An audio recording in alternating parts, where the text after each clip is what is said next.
People, they became affected by what she infected them with, because she was first infected. And my brothers and my sisters, that infection ought to bring about an affection in the lives of other people. Watch this. And they believed because of the words that came out of her mouth.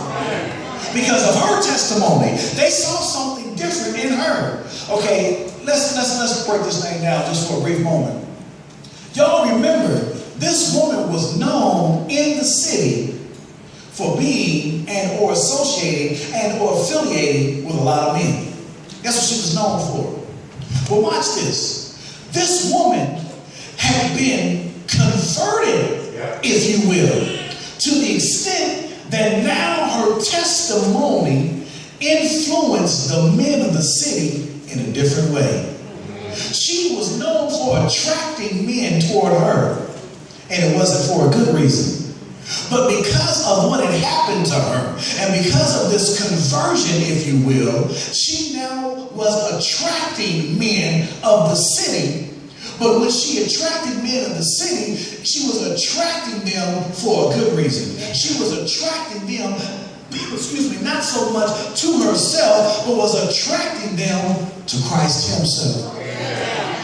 Listen. God has a way of changing your life, that when you go back to the city, when you go back to the place that they know you, when they go back to the place where they are most familiar with your lifestyle, listen, it ought to change you in such a way that when you go back, people ought to be able to see something different in you, to the extent that they are drawn to that something that is different inside of you. They were drawn to the Christ, and they had not even met him.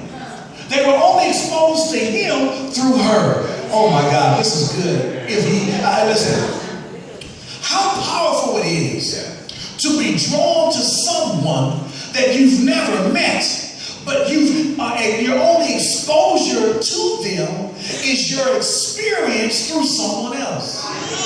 Wow. And that's exactly what Christ had done. That's exactly what the gospel message had done through this woman.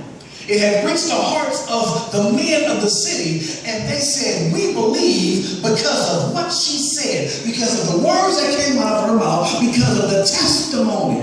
I tell people